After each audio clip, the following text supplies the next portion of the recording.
Hello everyone, నమస్తే. Welcome to Hema's home kitchen and blogs.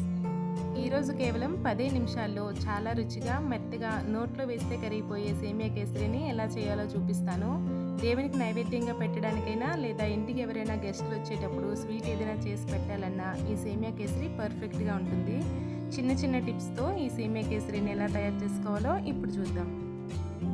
వీటి కోసం ముందుగా స్టవ్ పై ఒక ప్యాన్ పెట్టుకొని ఇందులో 1 స్పూన్ నెయ్యిని వేసుకోవాలి. ఈ నెయ్యి కాస్త వేడైన తర్వాత కొన్ని జీడిపప్పు పలుకుల్ని అలాగే ఎండు ద్రాక్షని వేసుకొని ఇవి లైట్ గోల్డెన్ కలర్ వచ్చేంత వరకు లో ఫ్లేమ్లో పెట్టుకొని వీటిని ఫ్రై చేసుకోవాలి.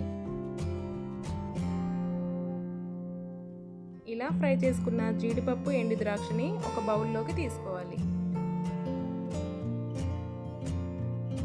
ఇదే కడాయిలో ఇంకొక స్పూన్ నెయ్యిని వేసుకొని ఇందులో 1 కప్పు సేమియాని వేసుకోవాలి.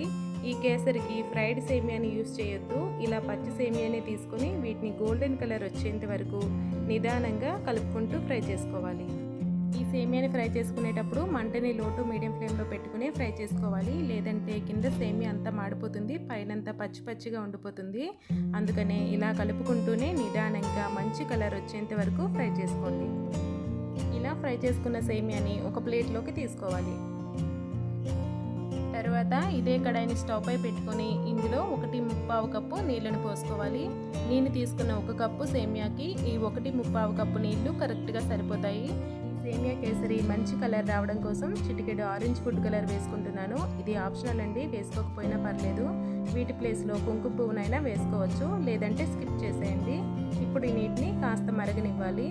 ఇలా మరుగుతున్నప్పుడు ఇందులో ముందుగా ఫ్రై చేసి పెట్టుకున్న సేమియాని వేసుకొని వీటిని కలుపుకుంటూ లో టు మీడియం ఫ్లేమ్లోనే సేమియాని సాఫ్ట్గా అయ్యేంత వరకు ఉడికించుకోవాలి. ఈ సేమియాని మరీ మెత్తగా కాకుండా ఒక సేమియా పూసని చేత్తో మెదిపితే పలుకు లేకుండా సాఫ్ట్గా ఉండాలి. అలా అయ్యేంత వరకు ఉడికించుకోవాలి. ఈ సేమియా సాఫ్ట్గా అయిన తర్వాత ఇందులో 1/2 కప్పు పంచదారని వేసుకొని సేమియాలో కలిసేలా బాగా కలుపుకోవాలి.